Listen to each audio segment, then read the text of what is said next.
चंद्रपूर शहरातील बाबूपेठ मराठा चौकात गेल्या 2 वर्षांपासून ट्रेंडस्टिक व्हेंचर्स प्रायव्हेट लिमिटेड या राजस्थानस्थित कंपनीने शेकडो बेरोजगार तरुणांना नोकरीची शाश्वती आणि कपड्यांच्या मार्केटिंगमधून लाखो रुपये कमावण्याचे आमिष दाखवून फसवणूक केल्याचा प्रकार समोर आला आहे।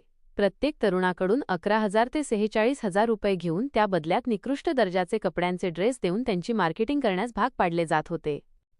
या कंपनीच्या राजस्थानमधील संचालकांनी आपला गाशा गुंडाळल्यानंतर पैशाची आवक पाहून काही परप्रांतीय लोकांनी स्थानिक तरुणांना हाताशी धरून त्याच ठिकाणी daily growth India private limited या नावाने नवीन कंपनी सुरू केली आणि पुन्हा गरीब बेरोजगार तरुणांची नोकरीच्या नावाखाली लूट सुरू ठेवली।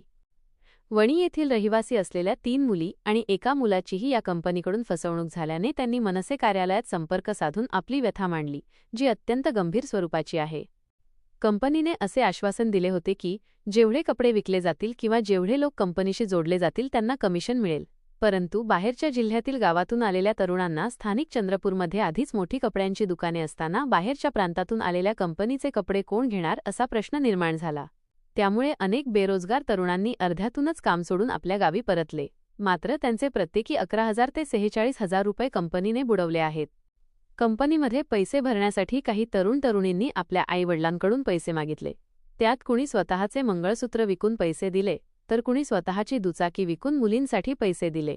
आज ते सर्व पैसे कंपनीने बुडवले असल्याने बेरोजगार तरुणांवर आत्महत्येची वेळ आली आहे। या गंभीर प्रकाराबाबत महाराष्ट्र नवनिर्माण कामगार सेनेचे जिल्हाध्यक्ष अमन अंधेवार यांनी प्रतिक्रिया दिली की या बेरोजगार तरुणांना न्याय मिळवून देण्यासाठी आम्ही प्रशासनाकडे पाठपुरावा करत आहोत। यावेळी पीडित तरुण-तरुणी उपस्थित होते।